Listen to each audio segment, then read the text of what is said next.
बच्चों, आप सभी का सनराइज एजुकेशन अकेडमी में मैं विशाल भार्गव हार्दिक स्वागत करता हूँ।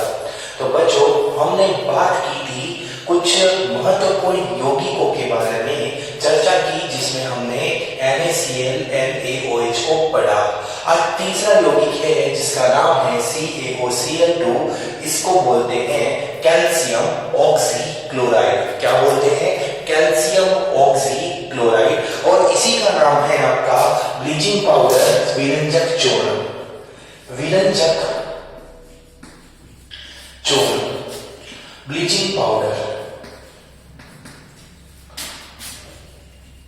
ब्लीचिंग पाउडर, इसको बोलते हैं बेटा ब्लीचिंग पाउडर, विरंजक चूर्ण बोलते हैं। ओके, अब ये क्या होता है? इसका नाम, रासायनिक नाम, केमिकल नेम क्या है? Calcium oxychloride. कैल्शियम ऑक्सीक्लोराइड, जिसका दूसरा नाम विरंजक चूर्ण है CaOCl2। ये है इसका फॉर्मूला। इसको बनाने का तरीका है कि जब हम बूझे चूने में क्लोरीन गैस प्रवाहित करते हैं तो विरंजक चूर्ण तथा जल का निर्माण होता है। क्या बोला मैंने? जब हम बूझे चूने में क्लोरीन गैस प्रवाहित करते हैं। अब बूझा चूना CaOH, ये बूझा हुआ चूना है। तो तैयार चूना, जला हुआ चूना कौन सा है? वो है CaO, ये है चूने का पत्थर। ठीक है, लेकिन मैं बूझा चूना बोल रहा हूँ जिसमें पानी मिलाया हुआ है, उसको बोलते हैं CaOH। और इसके अंदर सपोज दैट कि मैं क्लोरीन गैस प्रवाहित करता हूँ तो इसको बोलते हैं क्लोरीन गैस। जैसे ही इसके अंदर प्रवाहित होगी, इसको बूझा चूना या लाइम वाटर बोलते हैं। लाइम वाटर, चूने का पानी भी बोल सकते हैं इसको, चूने का पानी। ठीक है, इसमें क्लोरीन गैस प्रवाहित करवाने पर हमें CaOCl2 प्राप्त होता है, साथ में जल का निर्माण होता है। ये CaOCl2, इसी को हम कैल्शियम ऑक्सीक्लोराइड यानी विरंजक चूर्ण, ब्लीचिंग पाउडर कहते हैं। तो फॉर्मेशन सीखा आपने कि जब लाइम वाटर चूने के पानी में क्लोरीन गैस को प्रवाहित करवाई जाती है, फ्लो करवाई जाती है, तब कैल्शियम ऑक्सीक्लोराइड का निर्माण होता है, फॉर्मेशन होता है।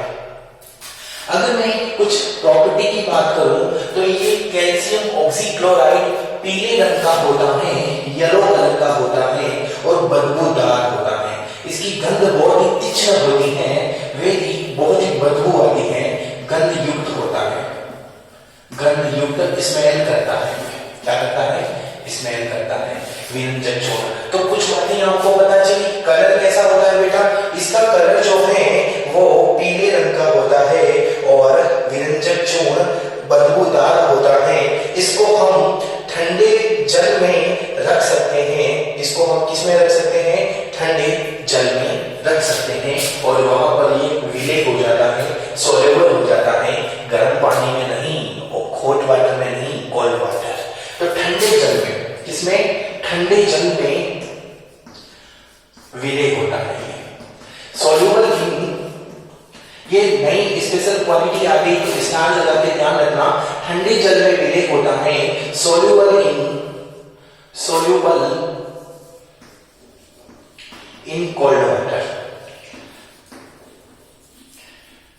तो ठंडे जल में ये विलय होता है, सोल्यूबल होता है। किसमें होता है सोल्यूबल? कोल्ड वाटर में होता है। ध्यान रखना, इसको जब मैं खुली हवा में या तनु अम्ल, इसको जब मैं ओपन एयर में रखता हूं, ओपन एयर में रख दूं या फिर या डाइल्यूट एसिड, दोनों के केस में ये क्लोरीन गैस जो है मुक्त करता है। अगर विरंजक चूर्ण को मैं खुली हवा में रख देता हूं, when bleaching powder is placed in a open air, then chlorine gas is released. Chlorine gas जो है वो मुक्त होती है। और यही दूसरी बात बोलूं कि विरंजक चूर्ण की अभिक्रिया मैं डाइल्यूट एसिड, तनु अम्ल के साथ करवाता हूं। ऐसा अम्ल जिसकी सांद्रता कम होती है तनु अम्ल कहलाता है। ठीक है, जिसमें जिसमें जैसे कि कम मात्रा में तो अम्ल है और ज्यादा मात्रा में पानी है, तो वो तरु अम्ल है, ठीक है, डाइल्यूट एसिड। तो डाइल्यूट एसिड के साथ जब ये रिएक्शन करेगा तो कौन सी गैस रिलीज करेगा? Cl2 रिलीज करेगा। अब एग्जामिनर आपको क्वेश्चन ऐसा पूछता है कि कौन सा सब्सटेंस है जिसको खुली हवा में रखने पर क्लोरीन गैस मुक्त करता है, तो आपका उत्तर होगा विरंजक जोड़ CaOCl2। That's okay. आगे चलो, ये ऑक्सीकारक होता है। अगले चैप्टर में ऑक्सीकरण और अपचयन, ऑक्सीडेशन और रिडक्शन पढ़ेंगे, तो उसमें ऑक्सीकारक की डेफिनेशन आएगी। अभी तो ध्यान रखो, ये ऑक्सीकारक ऑक्सीडाइजिंग एजेंट होता है। ऑक्सीडाइजिंग एजेंट का मतलब इसको अगर किसी से रिएक्शन करवाएंगे तो आसानी से वह उसका ऑक्सीकरण कर देगा, मतलब ऑक्सीडेशन कर देगा।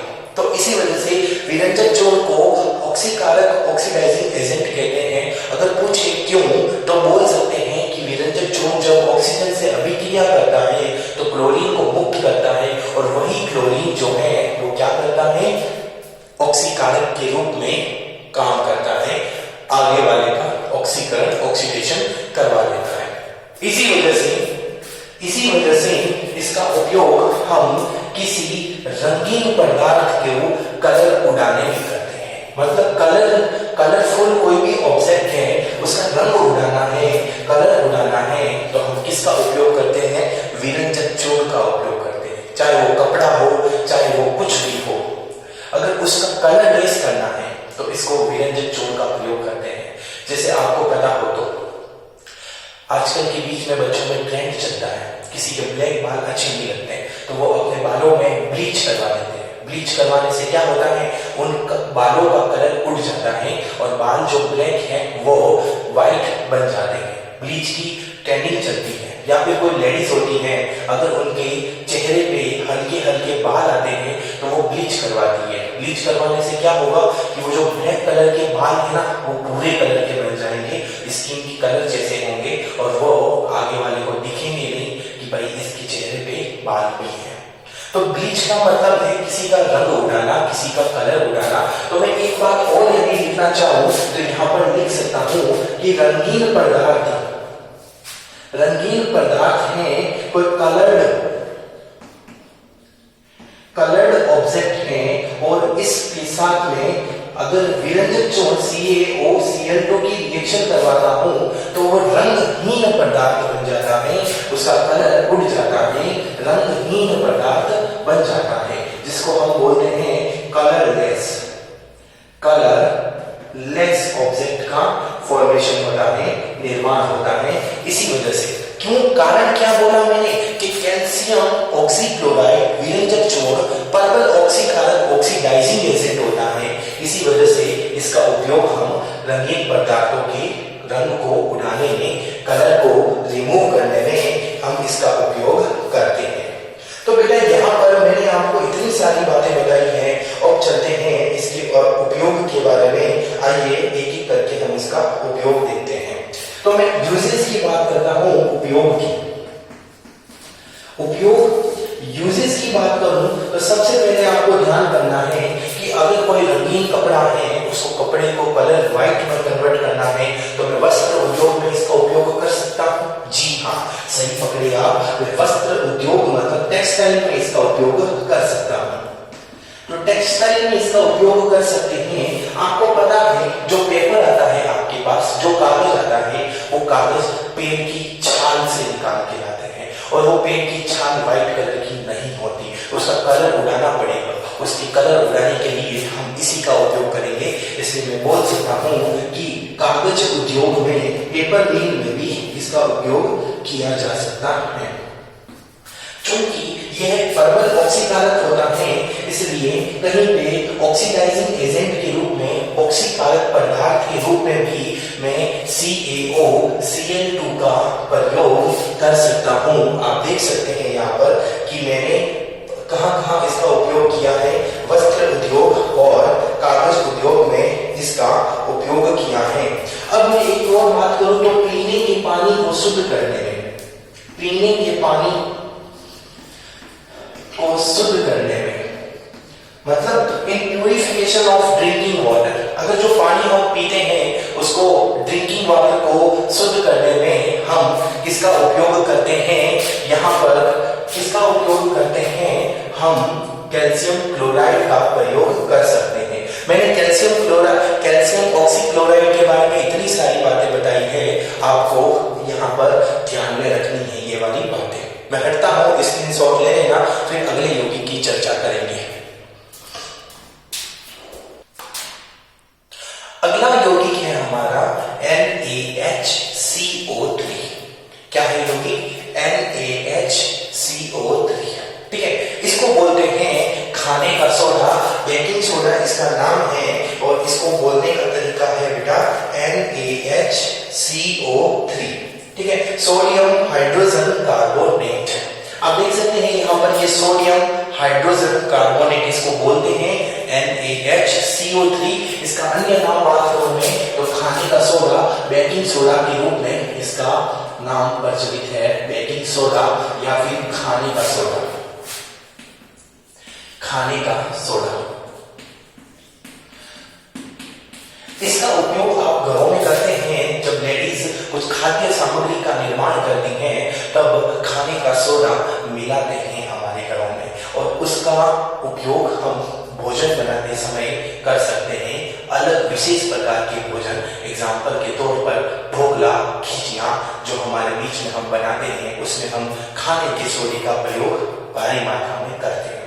यहाँ तक कि बेकरी में तो बिस्किट या केक बनाया जाता है, उसमें भी इसी का ही निर्माण, इसका उपयोग किया जाता है। जैसे पिज्जा ले लो, पिज्जा में भी बेकिंग सोडा का उपयोग हम करते हैं। चलिए इसके निर्माण की बात करें तो इसको कैसे निर्माण किया जाता है, मैं आपको दो विधियां बताऊंगा इसके फॉर्मेशन की, इसके निर्माण की। पहली विधि है नमक के द्वारा, NaCl के द्वारा हम बेकिंग सोडा का निर्माण करने वाले हैं। आइए करते हैं। तो निर्माण की पहली विधि में यदि बताऊं तो मैं NaCl लेता हूं जो नमक है, और उस NaCl में मैं CO2 की रिएक्शन करवाऊं प्लस जल की रिएक्शन कराऊं प्लस अमोनिया ले लेता हूं, NH3 ले लेता हूं। मैंने खाने के नमक NaCl में CO2 gas, carbon dioxide gas plus जल water H2O plus ammonia NH3 का निर्माण किया। इन सब का निर्माण करूंगा तो मुझे NH4Cl, अमोनियम क्लोराइड प्लस फिर मिलेगा NaHCO3, खाने का सोडा। तो निर्माण की पहली प्रक्रिया में हमने देखा कि मैंने NaCl के उपयोग से हमने NaHCO3 का निर्माण किया है। तो NaCl की रिएक्शन जब CO2, H2O और NH3 अमोनिया से करवाता हूं तब मैं NaHCO3 का निर्माण करता हूं। दूसरी अभिक्रिया में बोलूं तो यहां पर मैं सोडियम बाइकार्बोनेट Na2CO3 की अभिक्रिया, सोडियम बाइकार्बोनेट Na2CO3 की अभिक्रिया जब मैं carbon dioxide CO2 plus H2O से करवाता हूं, ये क्या है? ये है धोने का सोडा। धोने का सोडा मतलब हम बोल सकते हैं washing powder Nirma. Washing powder Nirma, washing powder Nirma नाम सुना होगा आपने, उसमें पाउडर निरमा को हटाओ वॉशिंग सोडा, इसको बोलते हैं वॉशिंग सोडा Na2CO3। ठीक है, काफी बच्चे को मैंने समझाया ये कि बेटा ये वॉशिंग सोडा है, लेकिन ट्रिक बताई वॉशिंग पाउडर निरमा। तो बच्चे वॉशिंग सोडा तो भूल गए और लिख के आ गए वॉशिंग पाउडर निरमा। तो आपको वॉशिंग पाउडर निरमा याद रखना है, बट एक्चुअल में इसका नाम जो है वो क्या है? वॉशिंग सोडा, धोने का सोडा। इसका प्रयोग हम कपड़ों को साफ करने में करते हैं। तो वॉशिंग सोडा से जब मैं रिएक्शन किसकी करवाता हूँ, CO2 और H2O की करवाता हूँ, तब मुझे फलस्वरूप क्या मिलता है? NaHCO3 मिलता है डबल। यहाँ पर दो गुना देख सकते हैं, 2 Na था, 2 Na है। अब यहाँ पर Na2CO3 डॉट ये मिल गया, और साथ में क्या मिलेगा? कुछ भी नहीं मिलेगा, यही होगा। और इसको ठंडा करते हैं, क्या करते हैं? इसको टेम्परेचर को कम किया जाता है, तब यहाँ पर NaHCO3 का निर्माण करते हैं। तब जब ठंडा करते हैं तब, और अगर मैं इसको वापस गर्म कर दूंगा तो ये NaH NaHCO3 वापस टूटकर Na2CO3 CO2 और H2O में बन जाएगा। तो मैं कह सकता हूँ ये प्रक्रिया आगे की तरफ चल सकती है और पीछे की तरफ चल सकती है। ऐसी प्रक्रिया जो आगे की तरफ और पीछे की तरफ दोनों तरफ चल सकती है उस प्रक्रिया को बोलते हैं उत्क्रमणीय अभिक्रिया, रिवर्सिबल रिएक्शन। तो ये जो रिएक्शन है वो रिवर्सिबल रिएक्शन है, मतलब हम Na2CO3 से NaHCO3 भी बना सकते हैं और NaHCO3 से NO2CO3 भी बना सकते हैं। मतलब कहने का ये है कि जब मैं धोने के सोडे को कार्बन डाइऑक्साइड और जल के साथ ठंडा करता हूँ तब NaHCO3 का फॉर्मेशन होता है, मतलब खाने का सोडा बनता है। और जब मैं खाने के सोडे को गर्म करता हूँ तो धोने का सोडा बनता है। जब धोने के सोडे को ठंडा करता हूँ तब खाने का सोडा बनता है और खाने के सोडे को गर्म करता हूँ तब धोने का सोडा बनता है। तो ये बात हमने देखी, दो निर्माण देखे हमने। अब बात करते हैं इसकी प्रॉपर्टी के बारे में, इसके गुण के बारे में। तो आइए हम चर्चा करते हैं इसके गुण की। तो गुणों की बात करें तो सबसे पहले आपको बताना चाहूंगा एक क्रिस्टलीय होता है और ये श्वेत प्रकार का व्हाइट कलर का होता है और क्रिस्टलीय रूप में चलता है। अब मन में डाउट आ रहा होगा सर क्रिस्टल क्या होता है? अगर डाउट आएगा तो मैं आपको माफ नहीं करूंगा, क्योंकि क्रिस्टल के बारे में मैंने आपको अच्छे से बता रखा है। इसी चैप्टर में हमने क्रिस्टल के बारे में चर्चा की थी कि कभी किसी के साथ में 2H2O लिखा है तो 2 क्रिस्टल अणु हैं। क्रिस्टल का मतलब एकदम चिकना, जिनकी असमित मतलब कि उनका कोई शेप नहीं होता है, कोई आकार नहीं होता है, असीमित आकार के रूप में पाए जाते हैं, क्रिस्टल्स होते हैं। तो ये क्रिस्टल के रूप में पाया जाता है और कलर इनका व्हाइट कलर का होता है। और साथ में यदि मैं बात करूं कि इनको मैं जल में विलय करता हूं, जल में मिलाता हूं, तो ये अल्प विलय है। अल्प विलय का मतलब लेस सोल्यूबल है। लेस सोल्यूबल मतलब पूर्ण रूप से ये जल में नहीं मिलेंगी। लेस सोल्यूबल होते हैं, अल्प विलय होते हैं। कौन? NaHCO3, जिसको बेकिंग सोडा, खाने का सोडा कहते हैं। तो हमने यहाँ पर चर्चा की कि NaHCO3 जो है वो यहाँ पर अल्प विलय होते हैं और साथ में इनको यहाँ पर मैं बोलूं तो ये श्वेत कलर के, व्हाइट कलर के होते हैं। और मैं यदि बात करूं कि इनकी जो प्रकृति नेचर कैसा होता है तो इनका नेचर क्षारीय होता है, बेसिक नेचर होता है। कैसा नेचर होता है इनका? बेसिक नेचर होता है। और साथ में और बात करूं कि इनको ये पॉइंट्स कीवर्ड से लिखा हूं बेटा। और साथ में मैं बात करूं कि NaHCO3 को जो क्षारीय नेचर प्रकृति होती है, बेसिक नेचर मतलब pH का मान 7 से ज्यादा होता है, इनका ये बेसिक नेचर है। अगर मैं साथ में एक और बात करूं तो इनको जब मैं गर्म करता हूं तब मुझे ये CO2 गैस मुक्त करेंगे। खाने के सोडे को जब हम गर्म करते हैं तब CO2 गैस मुक्त होती है। इसी वजह से खाने के सोडे का प्रयोग हम खानों में करते हैं। खाना बनाते हैं, जैसे ढोकला बना दिया या केक बना दिया, तो उसमें क्या होता है कि मैं खाने का सोडा मिलाऊंगा तो उस केक को मैं जब हीट करता हूँ, गर्म करता हूँ, तब ये CO2 गैस जो है वो रिलीज होगी और वह बुदबुदाहट के साथ में बबल्स बनाते हुए बाहर आएगी। और जब ये बाहर आएगी तो वो जो शेप है केक की वो मतलब कि बाहर जब गैस निकलेगी तो उसका जो साइज है वो थोड़ा फूलने लगेगा और फूलेगा गैस के कारण। कौन सी गैस? CO2 गैस के कारण वो फूलेगी और उसका जो वेट है वो थोड़ा हल्का हो जाएगा। जैसे ढोकला देखा होगा आपने, ढोकला फूल जाता है। फूलता क्यों है? इस CO2 गैस के कारण। तो ये हमने इतनी गुण की बात की, 4 गुण देखे। श्वेत क्रिस्टल अल्प विलय, क्षारीय और गर्म करने पर CO2 गैस का निर्माण करता है। आइए हम इसके उपयोग, यूजेस को भी देख लेते हैं। तो हम बात करते हैं, ये तो गुण की, प्रॉपर्टी की बात थी, और अब हम बात करते हैं इसके उपयोग की कि इसका उपयोग हम कहाँ करते हैं, इनका यूज हम कहाँ करते हैं। तो पहला उपयोग हम खाने में करते हैं।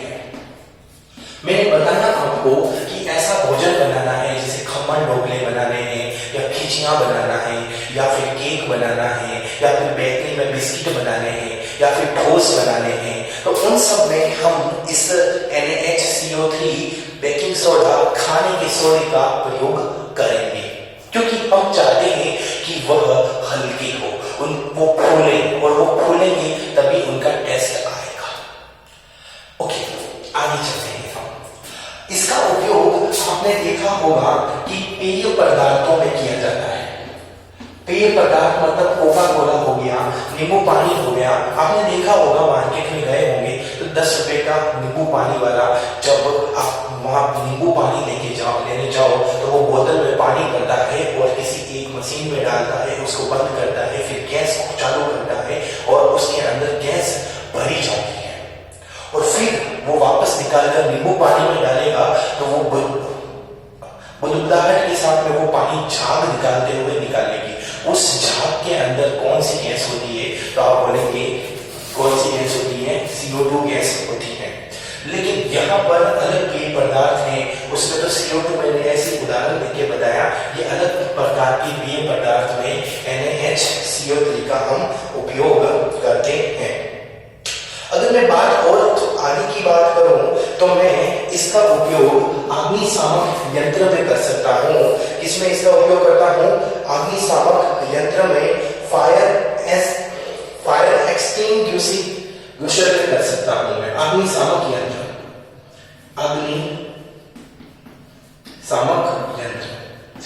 अग्निशामक यंत्र का मतलब ये होता है कि फायर जहां पर कहीं पे भी सपोज दैट कि किसी के घर में फायर लग गई है, आग लग गई है, तो वहां पर एक ऐसा यंत्र, एक ऐसा इंस्ट्रूमेंट जो फायर को कंट्रोल कर सकता है, उसमें NaHCO3 का प्रयोग किया जाता है। ये रेड कलर का होता है।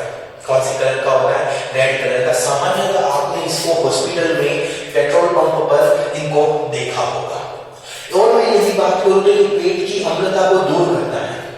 पेट की अम्लता को दूर करता है मतलब अगर मैं बात करूं कि यहाँ पर NaHCO3 का प्रयोग पेट की अम्लता, एसिडिटी ऑफ स्टोमक को रिलीज करने में की जाती है, क्योंकि मैंने कहा ये भी क्षारीय प्रकृति का, बेसिक नेचर का होता है। एसिड को बेस से रिएक्शन करवाएंगे तभी तो उदासीनीकरण न्यूट्रलाइजेशन होगा। तो हमने ये NaHCO3 के बारे में चर्चा की, स्क्रीनशॉट ले लीजिए। आगे हम करते हैं धोने का सोडा Na2CO3 के बारे में चर्चा करेंगे। Na2CO3.10H2O, ये है धोने का सोडा। इसको वॉशिंग सोडा भी कहते हैं। ये धोने का सोडा वॉशिंग सोडा है, और इसको यहां पर लिख देता हूं मैं, ये धोने का सोडा,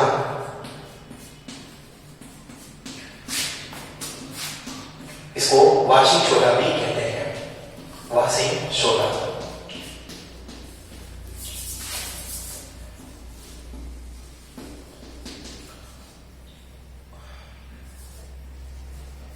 वॉशिंग सोडा।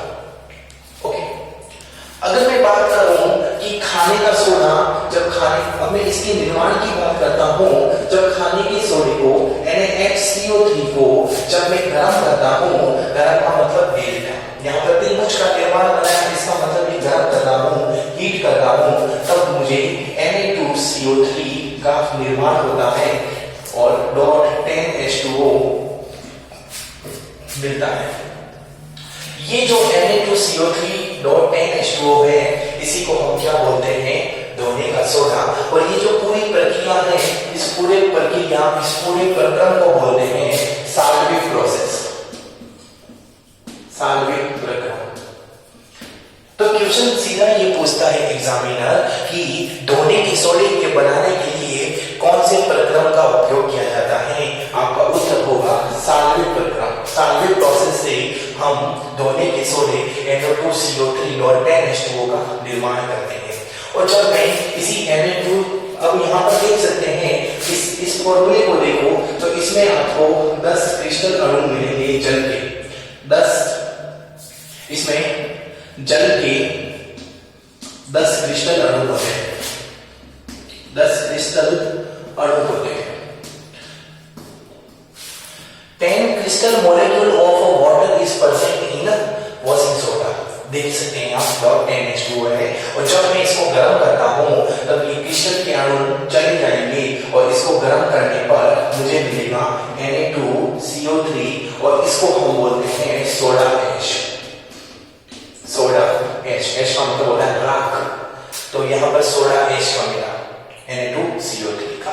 तो आपको ध्यान रखने वाली बातें इतनी हैं कि Na2CO3 और 10H2O को हम धोने का सोडा वाशिंग सोडा कहते हैं, और जब हम बेकिंग सोडा खाने के सोडे को गर्म करते हैं तब हम ये प्राप्त करते हैं, और यही प्रक्रिया साल्वे प्रक्रम कहलाती है। और जब धोने के सोडे को गर्म करता हूँ तो जल के 10 अणु क्रिस्टल अणु हट जाएंगे और जो फाइनल मिलेगा उसको बोलेंगे सोडा ऐश Na2CO3। इसकी और यदि मैं बात करूं तो ये क्षारीय प्रकृति का होता है, इसका नेचर बेसिक होता है और जल में विलय होता है। जल में विलय सॉल्युबल इन वाटर होता है और क्षारीय प्रकृति का होता है। साथ में बात करूं तो ये श्वेत कलर का क्रिस्टल होता है। श्वेत कलर व्हाइट कलर का ये क्रिस्टल होता है, नेचर इसका बेसिक होगा और ये सॉल्युबल इन वाटर होगा, जो आपको मैंने यहाँ पर लिखा दिया है। अगर मैं और यहाँ पर आगे बात करूं तो आप इसके उपयोग की बात कर सकते हैं। ये तो इसकी प्रॉपर्टी हो गई, यहाँ पर मैंने निर्माण बताया। उपयोग की बात करूं तो इसका उपयोग साबुन बनाने में करते हैं। साबुन का बोरेक्स बनाने में इसका उपयोग किया जाता है। सॉप बनाने में, सॉप के फॉर्मेशन में इसका उपयोग हम कर सकते हैं।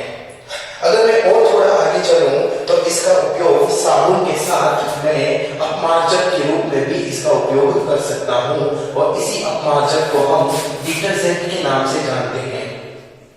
डिटर्जेंट का मतलब घरों में देसी भाषा में हम बोले तो सर्फ के रूप में भी इसका प्रयोग हम कर सकते हैं। अगर मैं और थोड़ी सी आगे बात करूं तो यहाँ पर हम देख सकते हैं कि साबुन और अपमार्जक डिटर्जेंट इन दोनों का उपयोग धुलाई में करते हैं, वॉशिंग में करते हैं, इसी वजह से इसका नाम क्या है, वॉशिंग सोडा है। और साथ में बात करूं तो वस्त्र उद्योग, टेक्सटाइल और कागज उद्योग, पेपर मिल्स में भी इसका उपयोग किया जाता है। तो मैंने यहाँ पर समझाया Na2CO3 के बारे में। अब हम बात करेंगे आगे जो होगा अपना यहाँ पर अगला टॉपिक जो है वो अभी आता है, इसका स्क्रीनशॉट ले लो। आज का लास्ट टॉपिक है calcium sulphate dot half H2O। इसको बोलते हैं प्लास्टर ऑफ पेरिस, जिसका नाम है POP। POP की फुल फॉर्म क्या होती है बेटा? Plaster of Paris. ओके, ये प्लास्टर ऑफ पेरिस है CaSO4 डॉट हाफ H2O। और इसका निर्माण करने का तरीका है कि जब हम जिप्सम को CaSO4.2H2O, इसको हम बोलते हैं जिप्सम। जब हम जिप्सम को गर्म करते हैं, तब CaSO4.2H2O बनता है। इसी को हम बोलते हैं प्लास्टर ऑफ पेरिस, POP। इसी को हम क्या बोलते हैं? POP, plaster of Paris. ठीक है, अब देख सकते हैं इसमें दो क्रिस्टल अणु थे जल के। गर्म करने पर 1 क्रिस्टल अणु चला गया, पीछे बचा हाफ क्रिस्टल अणु। तो ये हाफ क्रिस्टल अणु होता है। क्वेश्चन पूछ ले POP में कितने क्रिस्टल अणु होते हैं? आपका जवाब होगा सर आधा क्रिस्टल अणु होता है। ये जो प्रक्रिया है, और मैं अगर क्वेश्चन ये पूछूं कि भाई मुझे ये बताओ POP का निर्माण कैसे होता है, आप बोलेंगे सर जिप्सम को जब गर्म करते हैं तब POP का निर्माण होता है। अगर मैं थोड़ी और बात करूं इसके गुण की, तो इसका गुण जो है ये श्वेत कलर का होता है, व्हाइट कलर का होता है।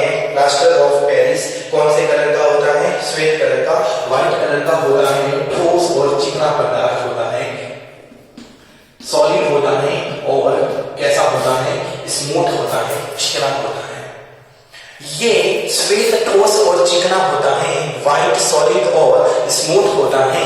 और मस्त बात ये बताऊं कि इसको अगर जल में मैं घोलूंगा, मतलब POP को मैं जल में लगभग 15 से 20 मिनट तक घोलता हूं, तब मुझे जिप्सम मिलेगा। आप देख सकते हैं कि जल का अणु यहाँ पर आधा था। अगर मैं 10 से 15 मिनट इसको बोलूंगा तो यह जिप्सम का निर्माण कर देगा, जो होता है आपका CaSO4.2H2O। ये रिएक्शन भी रिवर्सिबल होती है।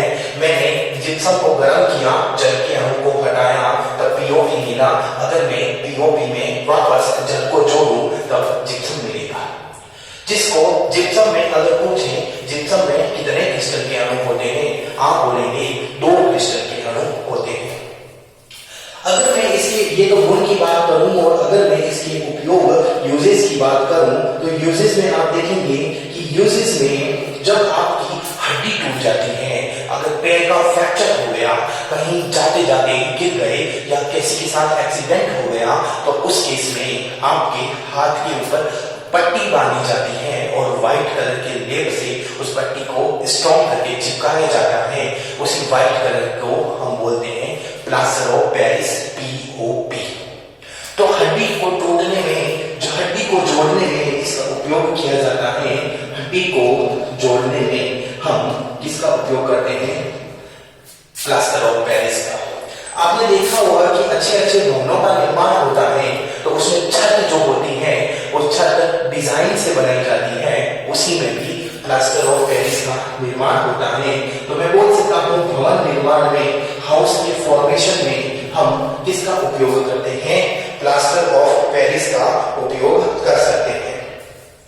और मैं बोलूं तो मूर्तियों के निर्माण में कुछ मूर्तियां भी अपन प्लास्टर ऑफ पेरिस की हेल्प से बना सकते हैं, जो वजन में हल्की होती हैं। आपने देखा होगा बहुत सी लेडीजें होती हैं जो जिसको कड़ी बोलते हैं और वो कड़ी से मूर्तियों का निर्माण करती हैं। ओरिजिनल भाषा में तो वो प्लास्टर ऑफ पेरिस ही है।